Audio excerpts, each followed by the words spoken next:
Sam the Cooking Guy, and you're listening to the Barbecue Central Show. Some call him a fool, some even call him a douchebag, but I say Greg Rempe is the greatest thing to happen to barbecue since caveman.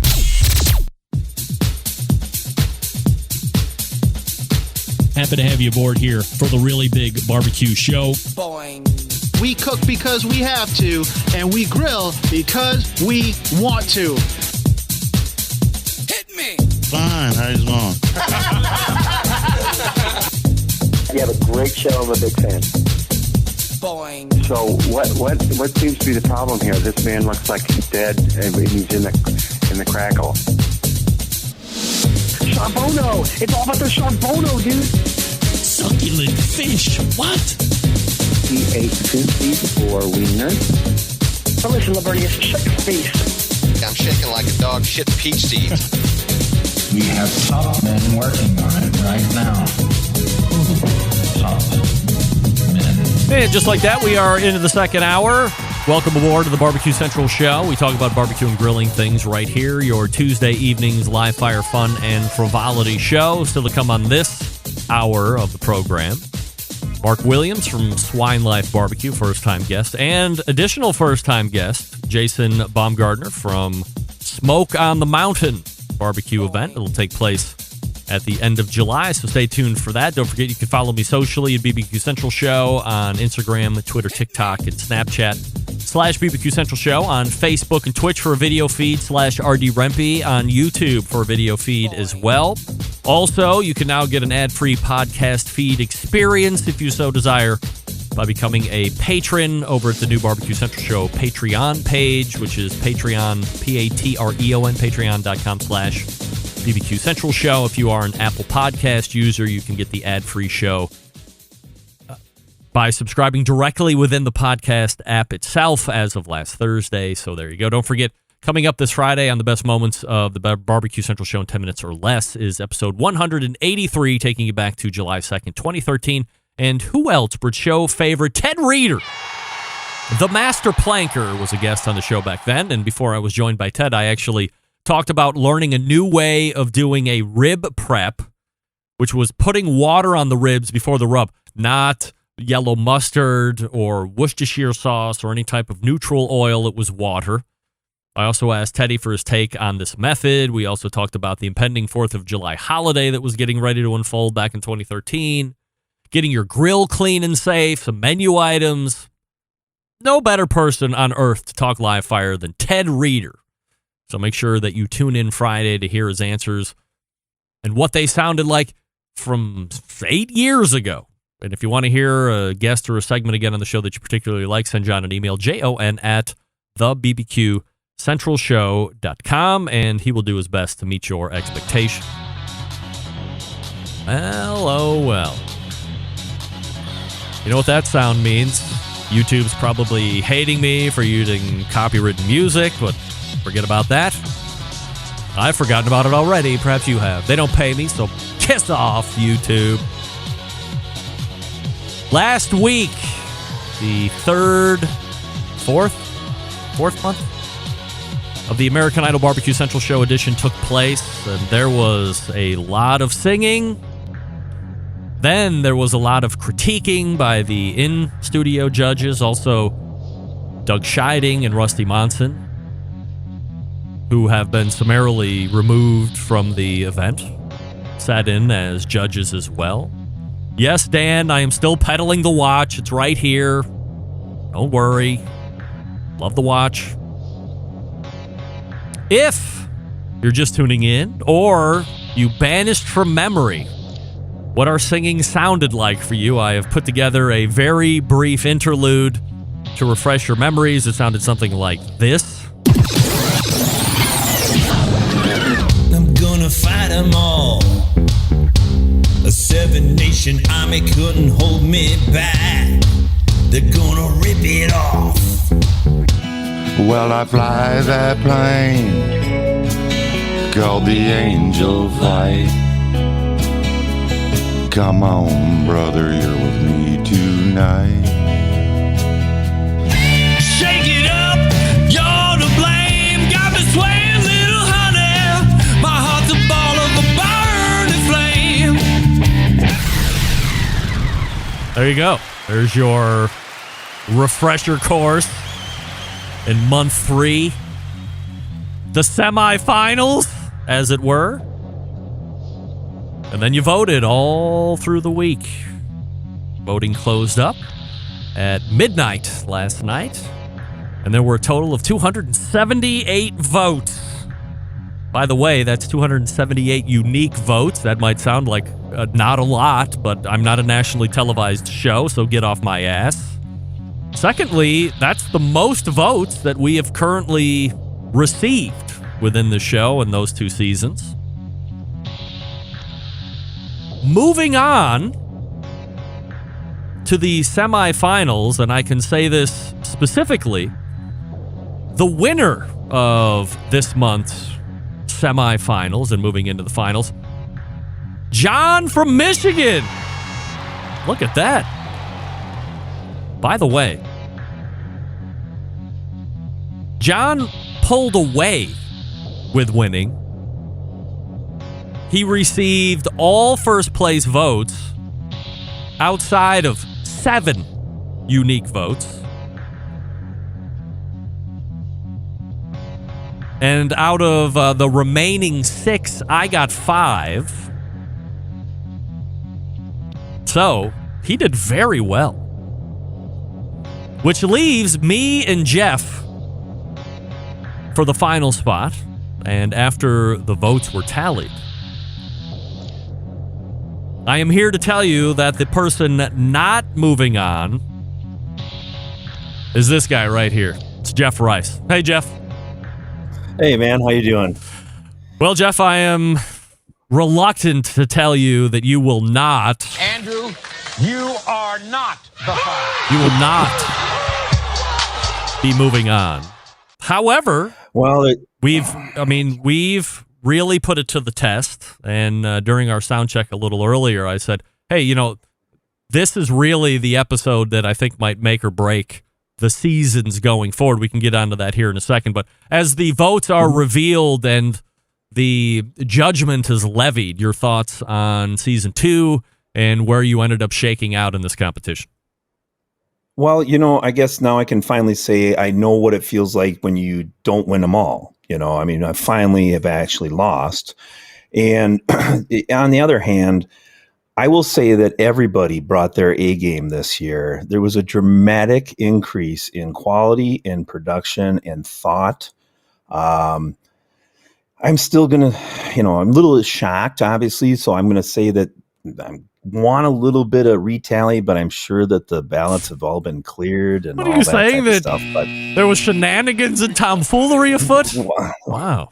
Well, I can't believe that the nation didn't come and back up me. But all right. Well, I'll accept it. Wow. I'll accept it. Do you want some smoke protest, with those sour grapes, Jeff? Come on. What are we talking about?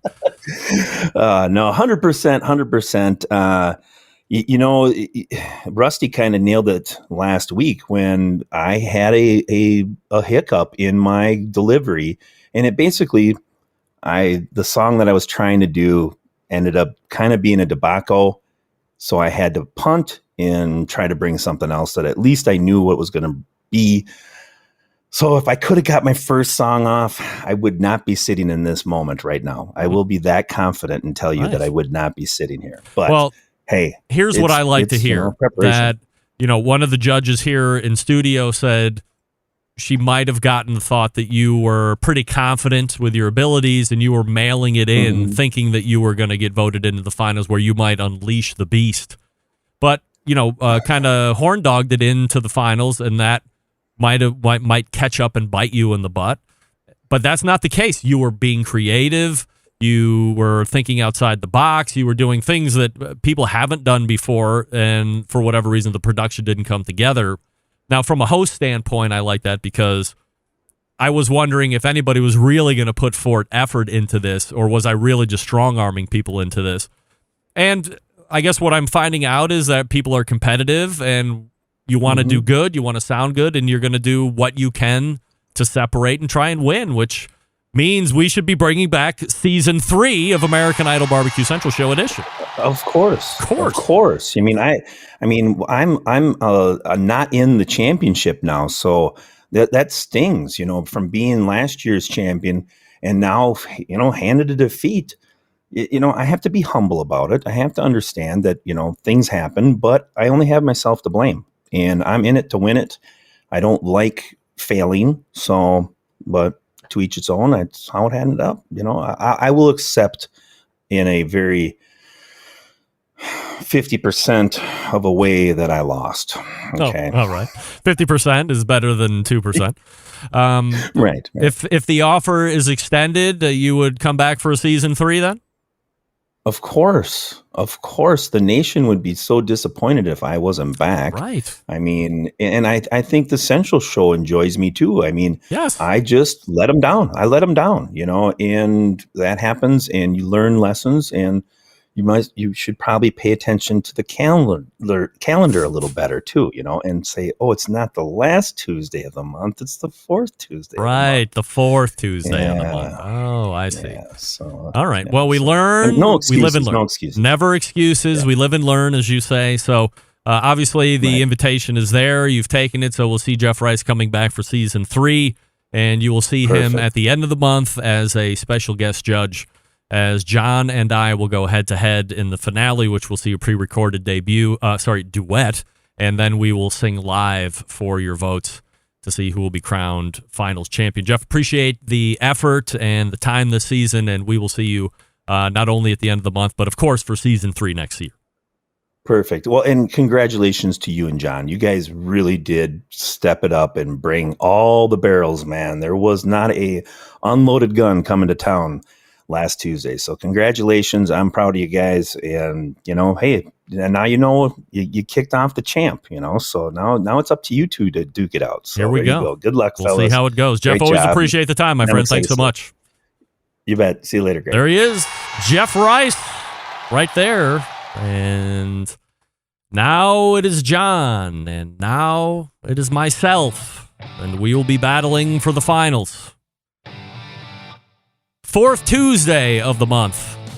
What? Fourth Tuesday, Jeff? Fourth Tuesday. Not last Tuesday, as he said. Yes, end of July. We're coming up to July. Fourth Tuesday of July, we'll find the finals of the American Idol Barbecue Central Show edition. Yes.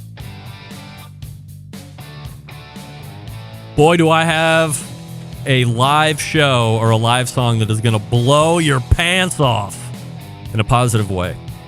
Let me talk to you quickly about Primo Cookers as we look for Mark Williams from Swine Life. What do we know about Primo Cookers? Ceramic, yes. The finest ceramics to be used in these cookers, yes. Patented oval design offering true two-zone cooking, yes.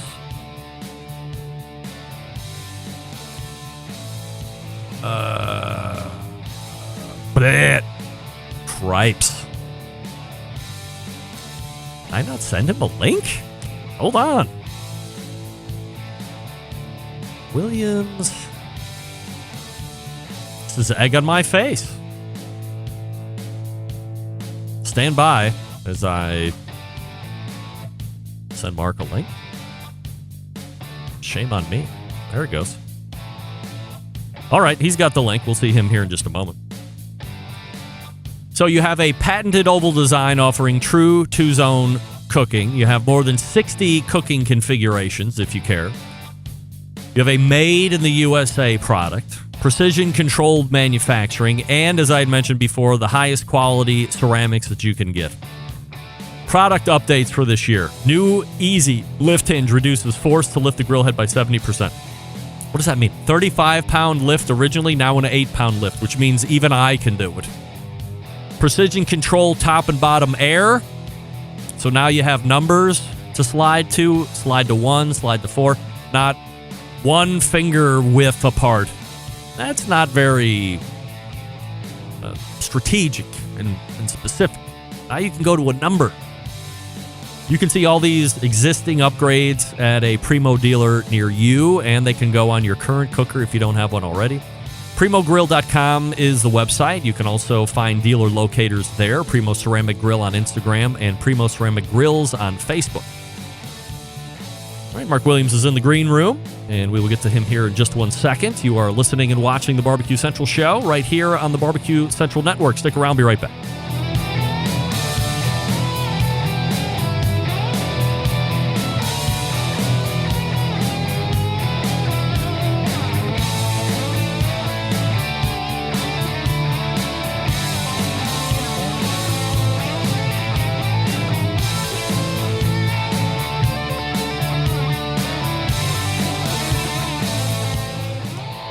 Howard Stern, Jim Rome, Dan Patrick, and Greg Rempe. The Mountain Rushmore of talk show entertainment. Now, let's get back to the Barbecue Central show. And this portion brought to you by Pit Barrel Cooker, the most unbelievable outdoor cooking device on the planet, currently available in 2 sizes with a host of accessories. Whether you're a beginner or professional, definitely a cooker you want to add to the arsenal. Visit pitbarrelcooker.com and tell them the Barbecue Central show sent you. Don't forget about the new cutting boards that they just came out with. That's the end-grained product, endgrainusa.com, which you can also buy over at pitbarrelcooker.com. My first guest in the second hour, a champion pitmaster, and he has been building a solid following over on the YouTubes as well. Swine Life BBQ is the place to go to check him out. We welcome first-timer to the show, Mark Williams. Hey, Mark. How's it going, man? I am doing absolutely fabulous, Mark. Appreciate you making time for the show. And I'm sure a lot of folks are familiar with you both from the YouTube side of things and your association, of course, with Malcom over at How to Barbecue Right. But for those who aren't, can you give us a little backstory on you, where you grew up, and if live fire has always been a part of your life? Yes, sir. I'm from Hernando, Mississippi. Been cooking and competing, I guess, since like 2013. And was lucky enough to meet Malcom back then, and relationship just grew from there, and blessed to be where we're at now. Did you go to college or anything like that? Yes, sir. I actually went to tech school, was a diesel mechanic for 16 years, so never would have thought I'd be doing barbecue the way I'm doing now, and it's definitely a dream come true. Were you over the road, or a heavy-duty truck mechanic? I was all Caterpillar equipment. We've done a bunch of dozer, stuff like that. Worked in the shop, built engines for 13 years, I guess, and was a supervisor before I quit and started chasing the dream. So you got into barbecue competitions in 2013. How were you introduced to that? Is something you like heard an ad for on the radio, or you just hung around dudes that were into that kind of thing? About like everybody else. Back then, I mean, we catered a ton, and my dad, like, he was getting ready to retire, so we had a rotisserie, a big old hickory, and we had all the equipment, and that's when pitmasters were kicking off, and I was like, man, if they can do it, I can too.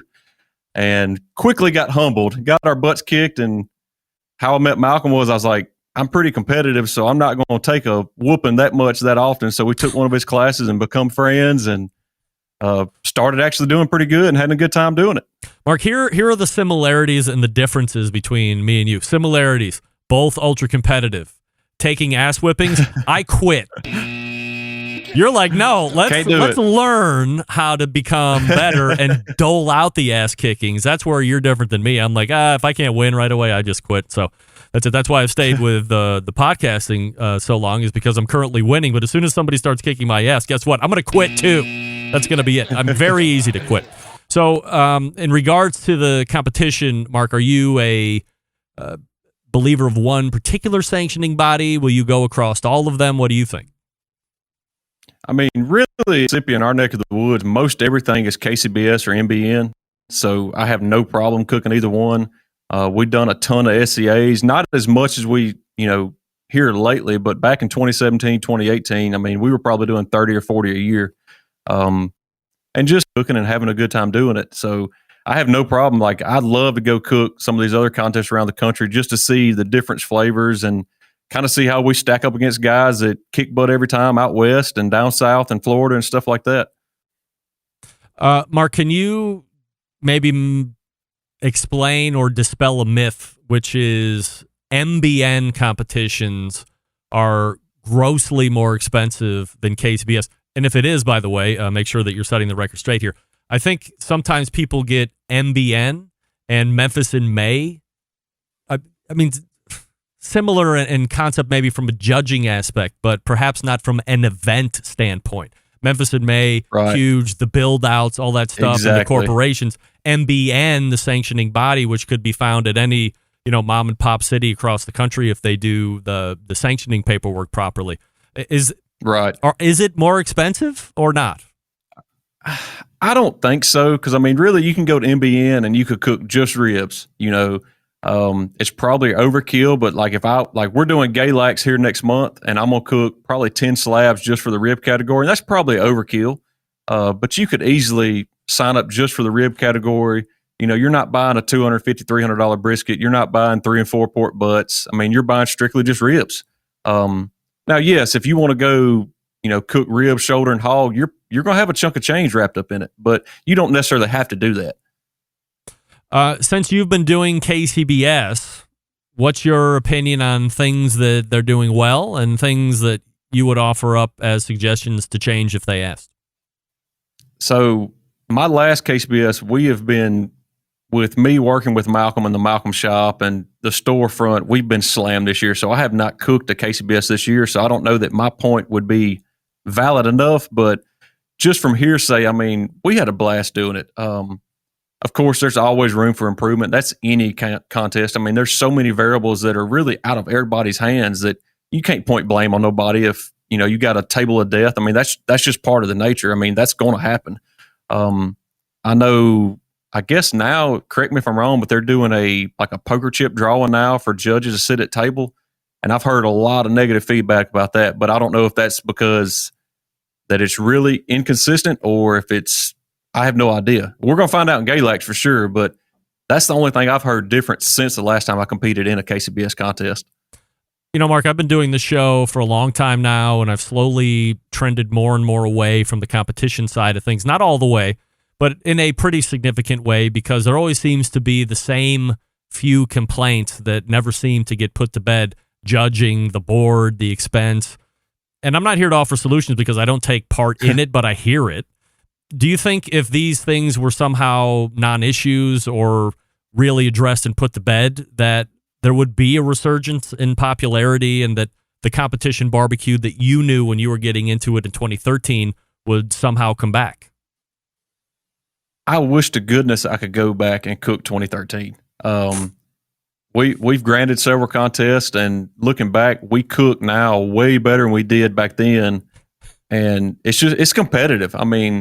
Right now, I don't think it's necessarily so much as anything KCBS is doing. It's everybody's competitive now. Everybody's took a school, or they've watched a class on YouTube, or they've done something. So everybody's 10 years ahead, whereas 10 years ago, we didn't have that. You basically got out there and you got your teeth kicked in until you figured out what you done. And then when you've done it right, you were already at an advantage. So now, everybody's been to a class, and it's competitive. There's no doubt about it. If you look back at the profiles you were using 8 years ago, has that really changed at all or not so much? 8 years ago, I never would have put sauce on a brisket. Really? And if you don't sauce a brisket now, what are you doing?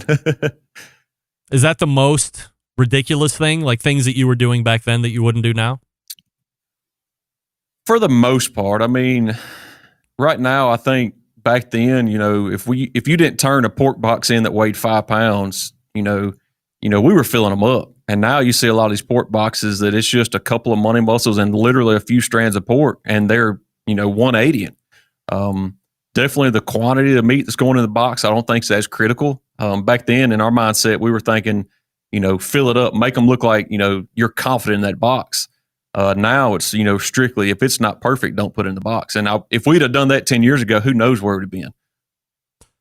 Mark Williams joining me here on the show from Swine Life BBQ. SwineLifeBBQ.com is his website. And over on YouTube, he's got 29.2 thousand subscribers. So if you're not subscribed currently, go on over and sub up there and check out what he's got going on. Mark, I'm going to make a statement, and I'm looking for your take on it. If you have a team, for instance, Swine Life BBQ, if you are in a situation where there is both a KCBS event and an SCA event, but they're not at the same event itself, they're not at the same contest. They're separate, maybe 2 hours away from each other. Is Is there a tendency in 2021 now where a team would pick the SEA event over the barbecue event? I could see it if it is a single SEA, yes, just because you're going to save a little bit of money. If double, and you're looking at 2 entry fees. It's still, yes, it's going to be cheaper, but I'm going to have to lean toward the KCBS just because, you're spending time with your friends. It's a more drawn out deal. You're cooking 4 categories. It's more involved, which I miss that aspect of it. We enjoy our SEAs, but I enjoy, managing a fire, sitting there putting sticks on the outlaw for 6-7 hours and getting everything, really trying to nail all 4 categories. I'm going to lean toward the KCBS, but I could definitely see the SEA being, it's very appealing to people, especially getting started out, just because you can get in there for a lot cheaper and a lot easier, and you're not having to buy briskets and buy ribs, and it's a one-day deal. So that's definitely a perk for a lot of people. Mark, what's the current cooker lineup that you have, and out of them, do you have a particular favorite? Right now on the back porch, we have a Grill-A-Grill's pellet grill. We have just got a new slow and sear kettle, which I'm excited about. Got a couple of PKs, couple of PK 360s, Gateway. Of course, we got the Outlaw patio. I've really become passionate about using a stick burner just because that's still an art, it's still a craft, and you're still managing a fire, and it does take a little bit more patience. And of course, we got a couple of comp pits, and I'm sure you've seen some of them on Malcom's, the BFO and Fancy, and we just enjoy cooking. I'm not picky at all. I love them all. Can you really beat the flavor that a stick burner puts on food? I've long had the, not argument, but conversation with folks that if I have the time and I'm not going to be running around with the kids somewhere over the course of the weekend, I'll fire up the Lang and burn sticks all day, because it's really almost uncomparable to the Traeger that I have, or the GMG, or the Pit Barrel, or the other number of cookers that I don't have a fleet like you have, but almost. And I find that pound for pound, they all come up short on flavor because of whatever that Lang or whatever that real fire is doing. Do you have a similar thought on that? I agree. There's something about just burning, fresh wood is, you're not, it's something different about it.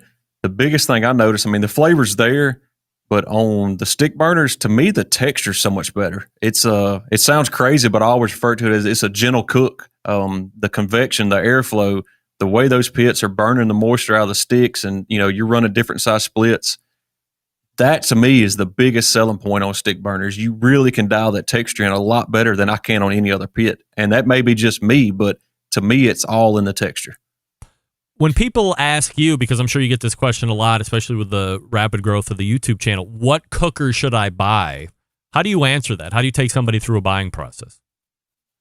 It's hard not to sell them on a pellet grill, especially if somebody's just getting starting out. You don't want to, say, hey, go get you, a $4,000 stick burner.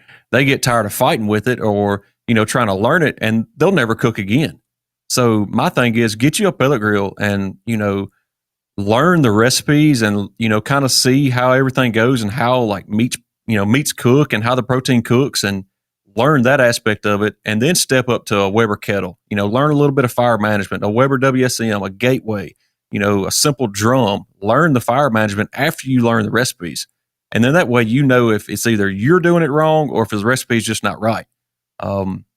Don't jump in head first and get a pit that you're going to have to, manage a fire, and you've never done that before, because you're going to hate it. It's not going to be fun. So definitely get something that you can enjoy at first and then grow from there.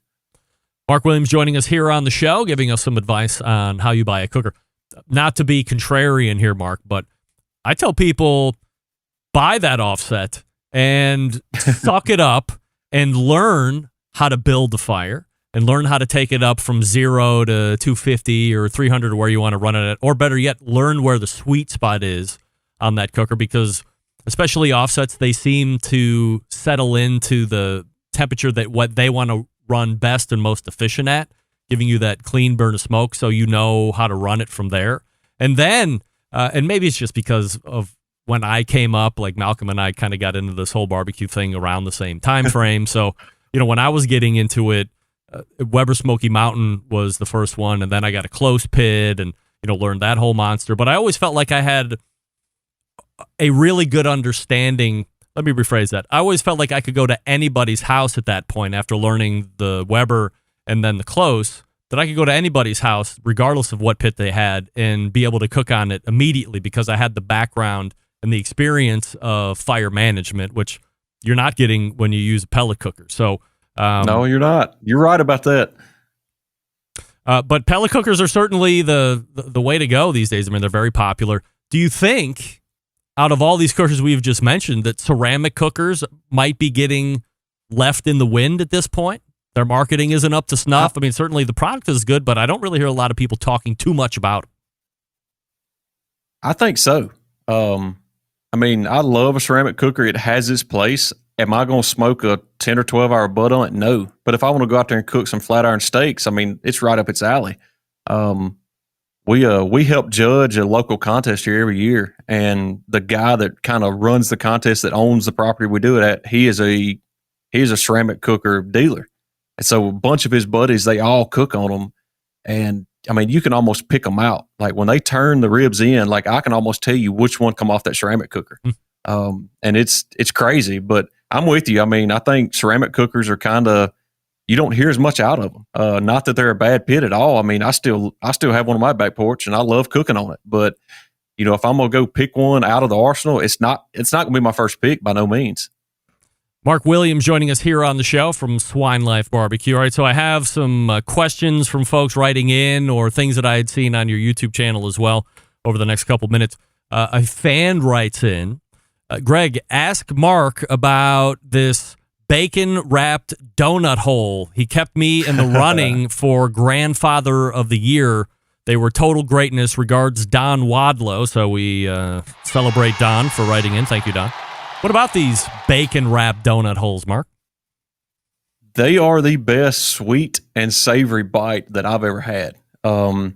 This was a deal. I'm sure somebody's done it before. I'm not saying I'm the first by no means, but me and my wife were sitting there talking, and we set up a demo day up here at Malcom Shop. It was my Saturday to do a demo, and I was like, we're going to do a bacon-wrapped Saturday. And I love a good donut hole. So we threw bacon around it, put it on the pellet grill, let it go, and then drizzled it with some caramel. Had a little barbecue rub on top of it, and it is excellent. I mean, that donut hole is like a sponge when it comes to that bacon rendering, and you get the perfect texture of a donut, and then that bacon's almost crispy on the outside. It is a perfect one bite. Are you using one of those old-fashioned type donut holes, or is it a regular glazed donut hole? What do you use? It's a regular glazed donut hole. I did try it with the cake donut, and it was good, but it wasn't as good. A good fresh yeast donut that's been, fried that morning, it's hard to beat. The other thing I want to ask you about before time expires is the recipe and video for simple and delicious ribs. So if you could take us through that process. And one of the things that I wanted to ask you about or confirm is, are you a sprayer of juice of any kind, or are you just a water sprayer? I'm just a water guy. When it comes to spritzing ribs, it's just water. If we really want to do some old school barbecue, I might throw a little apple cider vinegar in there just for that tang, but 99% of the time, I'm water. I don't want to add anything to that rib or to that pork or brisket that may clash with something that I did and not realize it. So you don't have to worry about water. You're just keeping that bark moist and keep on cooking. If you use apple juice and you start spritzing too early in the cook, could you end up with a set of much darker ribs than you might anticipate? Definitely. Anything with sugar, I've seen that 1,000 times, they spritz with sugar, and, I've seen guys make up, Italian dressing mix, and I'm guilty of it. But anything sugar coating on that rib that you don't want it to get dark, that sugar's going to get dark over time. So that's definitely something to watch out for. Mark, what's the next video that we can look forward to? I think I done a TikTok recipe last night. It turned out really well, so we're probably going to roll that into a YouTube recipe. It's going to be basically bologna kebabs, but it's going to have whole pickled jalapenos, onions, pickles, all the things I like, glazed with vinegar sauce, and it's a heck of a bite. Sounds absolutely delicious. You can find Mark Williams over at Swine Life BBQ pitmaster.com and over at his YouTube channel as well. Great first appearance, Mark. Really appreciate the time, and we will look for you again soon, my friend. Yes, sir. I do appreciate it. I'm honored to be here. You got it. There he is, Mark Williams, right there. Swine Life, pulling out a huge first appearance, giving us takes on competition barbecue, on how to buy a cooker, on bacon-wrapped donut holes with caramel, whatever, and barbecue rub on top of that. Bacon-wrapped everything. Bacon's still the number one barbecue condiment ever, I think. Wow. Jason Baumgardner is ready to go. Before we get to him, I will talk to you quickly about Yoder Smokers. Yoder Smokers, designing and building all of the products right there in the United States and building pride through craftsmanship and world-class customer service. That's the backbone of how they built the company. This approach translates into what can be a truly bespoke style product that elevates gatherings with friends and family. They're honored to have trusted places in the backyards of America, from pellet grills to wood-fired offset pits or charcoal grills. Consistent blue ribbon flavor has become synonymous with Yoder Smokers' name. Make no mistake, Yoder Smokers' flavor-driven design is unique to each style of pit, and their team has developed their cookers to perform time and time again while outlasting the competition for generations to come. It's this generational thought that's rooted in the handmade products and defines the integrity of the core values: American-made quality, endless flavor, the benchmarks of Yoder Smokers. So go grab one today. Visit yodersmokers.com and check out what they have. That's yodersmokers.com. As we come back, somebody's got a chance to win Black Smoke from Adrian Miller. That's right. So get your hot little fingers ready, because you get a chance to win not only, let me show you. Yes. Oh, I started to read that, if you can believe it. This one is already autographed by Adrian Miller. And if you want, and you're the winner, I'll autograph it on my side as well. Why not? Decrease that value quickly like the Hindenburg. Stick around for Jason Baumgardner to talk about Smoke on the Mountain. Stick around. We'll be right back. You're listening to the number one most downloaded barbecue and grilling podcast anywhere. The Barbecue Central Show.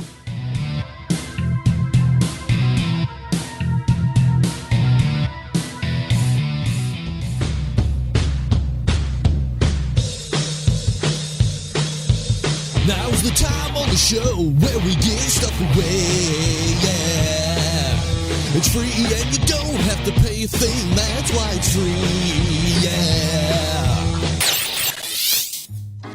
All right, your chance to win an Adrian Miller autographed version of Black Smoke.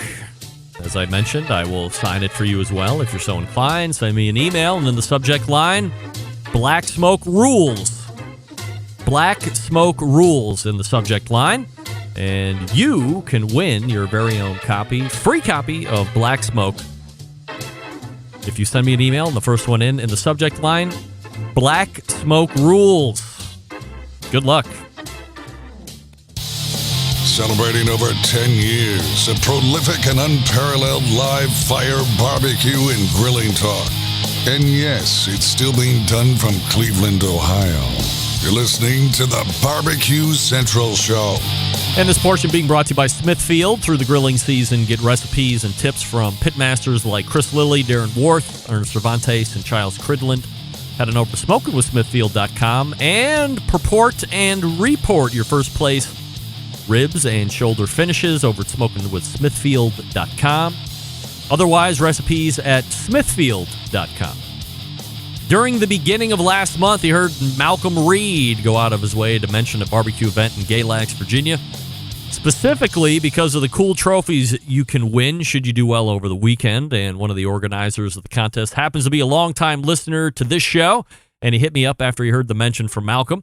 I asked if he wouldn't mind coming on to talk about the event, perhaps show off one of those trophies. So we race over to the hotline and welcome in longtime Centralite, first-timer to the show, Jason Baumgardner. Hey, Jason. Hey, Greg. How are you? I'm fine. I'm saying Baumgardner correctly, yes? You are, All yes. right. Very good. Good for me. It is good, yeah. So I'm bummed because I wanted to win that book, but I was too paranoid to click away from the link you sent me. So guess what? The good news is I have another one to give away. So next week, make sure those hot fingers are ready so you can take place in the email competition. And I'm sure we'll get a winner here in just a second. So before we get into the event here, Jason, can you give me a little background about yourself personally, and, of course, how you ended up getting into the whole barbecue scene? Certainly.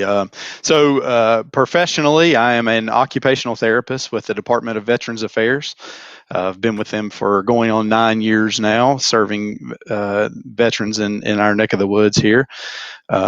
Personally, I got involved with live fire because of when I was in my internship for occupational therapy. I had one of our clients, we were just discussing barbecue. I was in North Carolina at the time. And she mentioned that they had done some competitions and handed me a copy of the bull sheet. That was sort of my first intro into it. Grew up in a home that didn't really get into live fire much, didn't do a whole lot of cooking. Just was basically used to some burnt hot dogs and burgers on the grill on the 4th of July. And so then I did what you shouldn't do. I went out and got a $60 Brinkman cooker from Lowe's and ruined several pieces of meat and stopped cooking for about 5 years and said, I'm done. I'm no good at this. I'm worthless. And decided to give it a try again when I became a certified judge in 2013. Went and got a Weber Smoky Mountain, found the virtual bullet, and had some successful cooking there. And it's been a love affair with barbecue ever since. So started as an NBN judge, transitioned over to KCBS as well, and KCBS master judge. Been doing that pretty heavy ever since. Competitor at all, or just judging? I have never competed. It's something I've thought about doing. I've got a cousin that competes a little bit, and wanted to dip my toes in the water. And be honest, I just I don't have the confidence to do it. So you're KCBS judge. Is KCBS getting an unfair amount of flack year after year about judging sucks, table of death? Nobody talks about angel tables, continuing education, blah blah blah. I mean, you're on the other side of what I would normally talk to. So what do you think? I am on the other side of it. As far as the chip thing, I actually haven't been to a contest yet where Mark was talking about them drawing chips. I haven't been there yet. I feel like, being on the judge's side, I feel like everything is as fair as it possibly can be, especially how they do the system at the contest, at least that I've been to, where they try to mix in the judges' scores that may necessarily score higher, some that score lower, and then you've got some in the middle. So it kind of tries to eliminate that table of death, the angel table. I feel like that works out pretty well. So in a way, I feel like they get an unfair shake. But again, I'm not a competitor, so I'm sure I'd be singing the other song if I was on the other side. Sure. Jason Baumgardner joining us here on the show. Smoke on the Mountain VA, like Victor Alpha. SmokeOnTheMountainVA.com is the website if you want to check this event out while we're talking. So let's talk about Smoke on the Mountain here for a moment, Jason. Give us a little history of the event itself. Okay. So pretty much Smoke on the Mountain as a competition started in 2004. It was started by a local restaurant owner, and they had competed on the circuit a little bit and said, hey, Galax needs to have a contest. So they brought the idea to Galax and got the approval to shut down the streets. It's right there on Main Street in Galax. We shut down the side streets, and they brought it to life, and it was an NBN only contest for several years. And then in, I believe it was 2016, they made it a dual contest. It went dual contest 16, 17, and 18. And then in 19, there was a little snafu with reserving our date to be a dual contest. And so we sort of lost our date with KCBS. Another contest snagged it that was within 150 mile radius. And so we went back to NBN only. The patrons in city were sort of wanting KCBS back. And so, we changed the date, moved it a week, and got KCBS back. And then we're also bringing in this year SCA. So not only do we have NBN, KCBS Pro and Backyard, we also have SCA with a wing contest on Friday night. So I believe, to the best of my knowledge, Smoke on the Mountain in Galax, Virginia, and Praise the Lord are the only two contests that have all three, NBN, KCBS, and SCA. So if you're a competitor, I mean, that's certainly giving you a veritable cornucopia of things to choose from. And I would assume you can enter one or the other. It doesn't have to be both in order for you to take part, correct? No, we have quite a few that are entering both. We have lots of dual competitors. They want to take advantage of that, NBN, KCBS. And then also we have quite a few that are doing the SCA on Friday night. We also have some judges that are, so they're going to compete in SCA on Friday night cooking steak, and then on Saturday they're going to turn around and judge. So that's pretty interesting to have some judges on Friday night turn around and or some cooks on Friday night turn around and be judges on Saturday. The competition is certainly set, and if you're any type of competitor, no shortage to keep your attention. What other things are going on inside of this barbecue event outside of the competitions themselves? So like I was saying, the whole main street of Galax and subsequent side streets are shut down. So we've got a ton of vendors this year. I think we're up to about 30 vendors. So that's anywhere from food vendors to craft vendors to, we have a lady that's written a book, and she's going to come and sign some books there. And, we've got a various array of vendors and things going on. And then we have, at the very end of the main street, we have a stage that's blocked off. Friday night, we're having a very good 80s cover band, and then on Saturday night, we're having a local band that plays a little bit of everything, and then Will Jones Band, who is currently down in Nashville, up and coming country artist, playing on Saturday. So you just flashed the logo for our T-shirt this year. So that's going with the 80s theme of the Friday night band. We sort of did a Back to the Future spin on the T-shirt logo this year, and I think it's pretty cool. I also see that that's the 2019 shirt. So. Yeah, I got it. I see that Galax is also the world capital of bluegrass and old time music. What the hell is old time music? So it's a form of bluegrass music. If you're familiar with bluegrass, the sounds of the mandolin and the banjo that I have here behind me. The story is that it started back in the 1920s in the back of a store in downtown Galax. There was a fella in New York that was having a little bit of success with that kind of sound, and a family from Galax, the Aldermans, loaded up and went to New York and made a record, and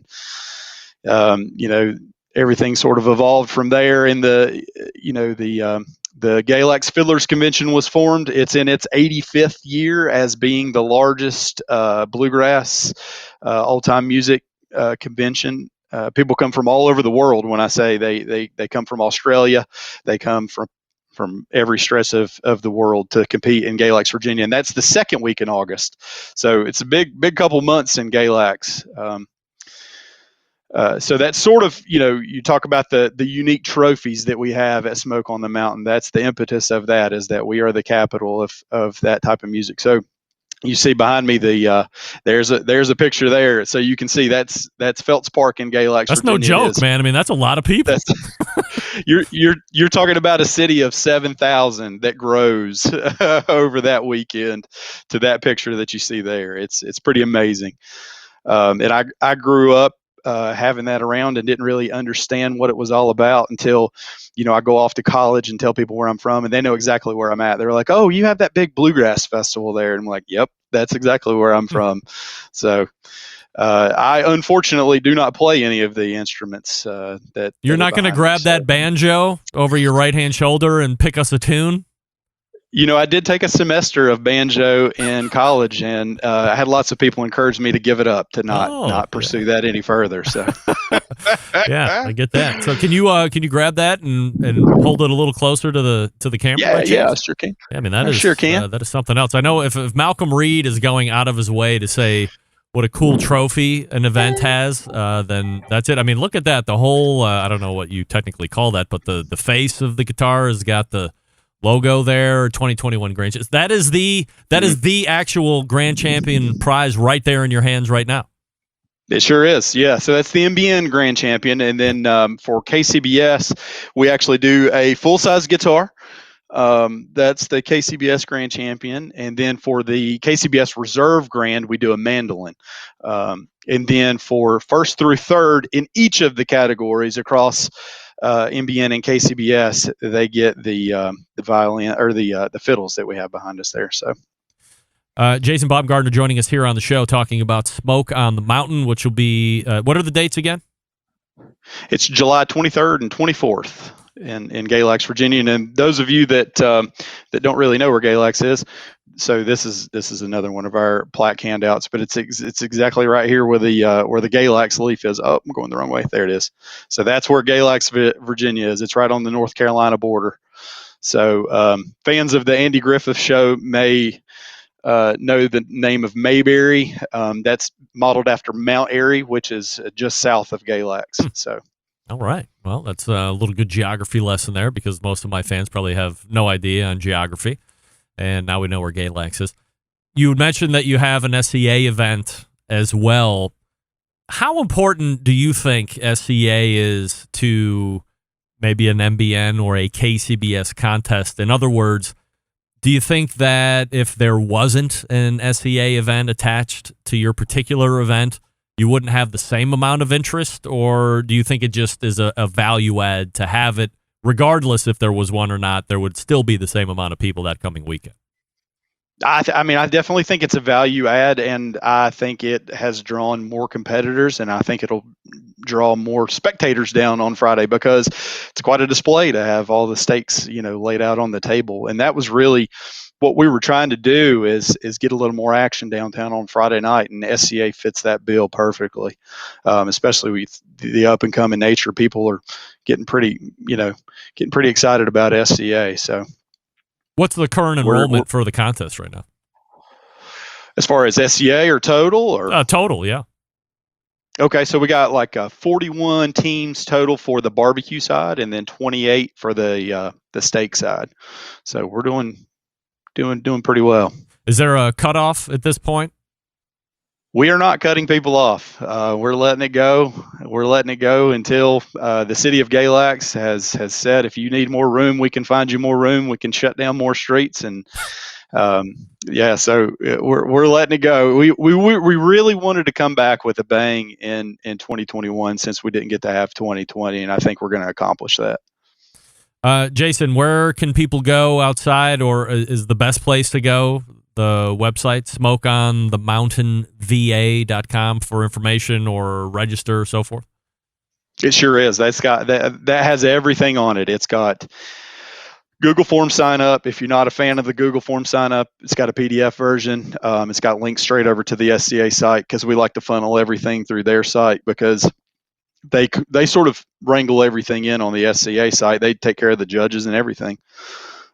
So that is the best site. Vendors can sign up there. So that either that or call the Twin County Chamber office, which this event is ran through the Twin County Chamber of Commerce. So that's the people who I represent, and we put this on. I'm on the board of directors for them. So we know Killer Hogs is going to be there. We know that Swine Life is going to be there. Are there any more big name teams that you feel like dropping to encourage folks to get out there and try their best against, or is that kind of a taboo thing to do? I don't mind it. We're happy to have Jack's Old South coming back. It's been several years since he's been back in Galax. I can't remember the exact year that it didn't, and I think maybe our date change may have worked well for him, because he was doing a cooking class at his place in Unadilla, I believe it's how it's pronounced. Yep.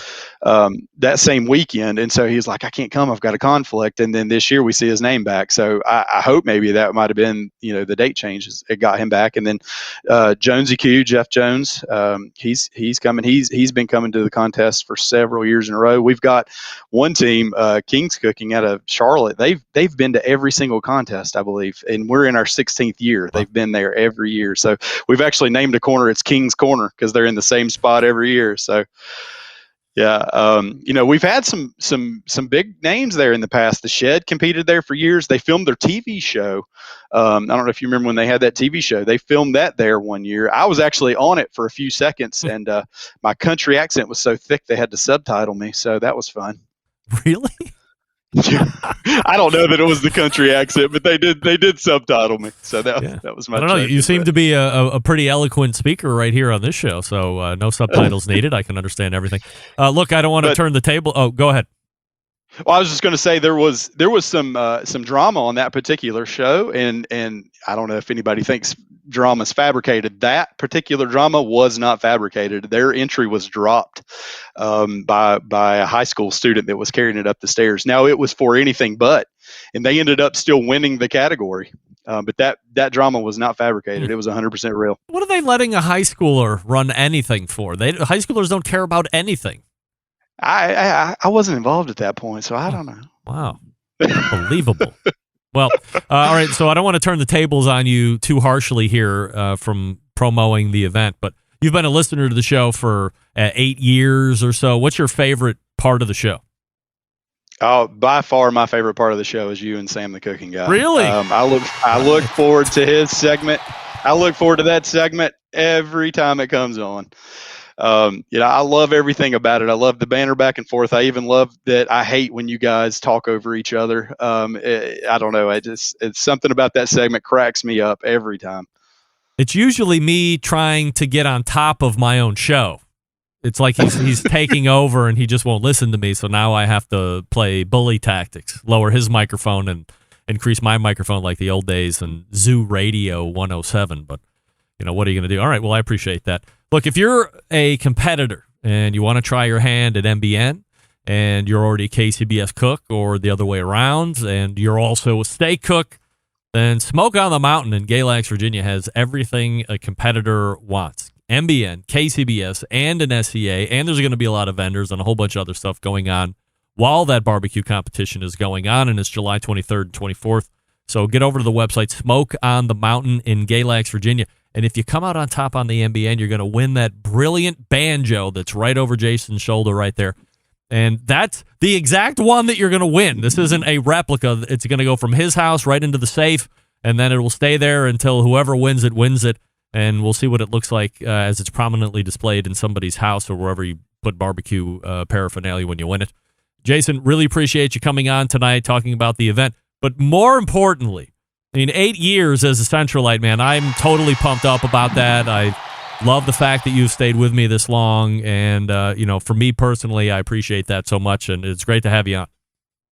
Yeah, I'm on every week. And, you haven't missed an episode in a really long time. But when you would miss an episode, it was always like an off week for me. I didn't know what to do when I was driving. I was lost. So I appreciate you for doing this and putting in the effort every week. No doubt. I appreciate that. Thanks so much for coming on, Jason. Yeah, thanks for having me. You got it. There he is, Jason Baumgardner. You can go over to Smoke on the Mountain in Galax, Virginia. Smoke on the Mountain VA.com is the website.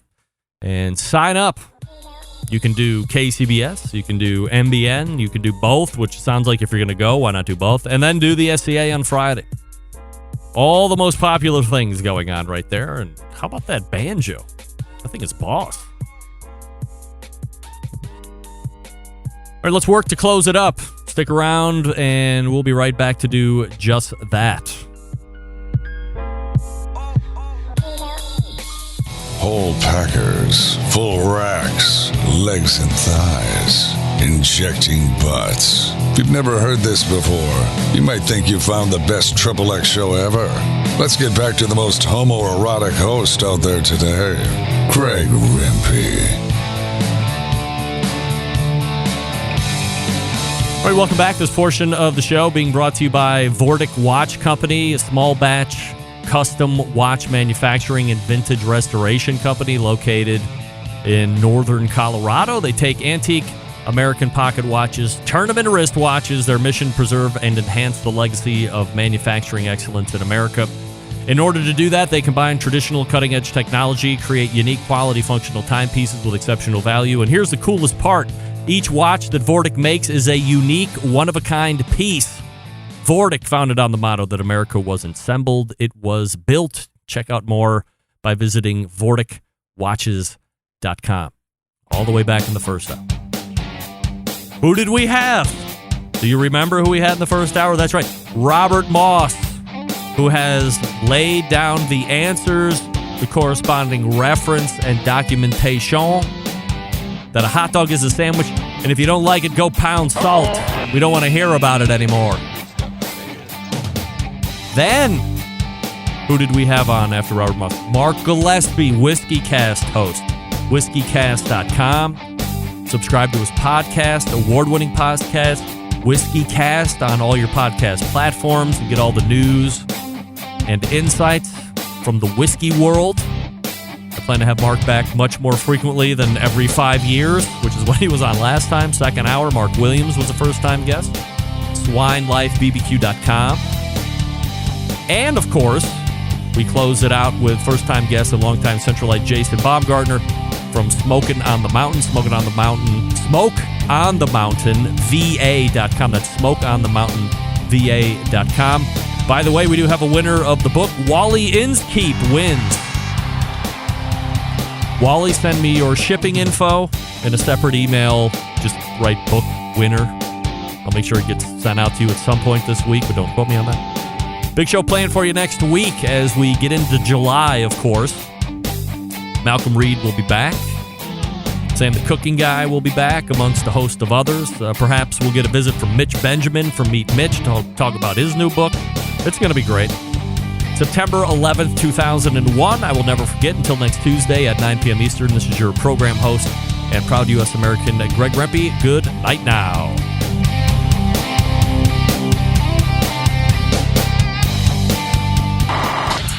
Hello, this is Joe with Smoking Joe's Pit Barbecue, and you are listening to The Barbecue Central Show.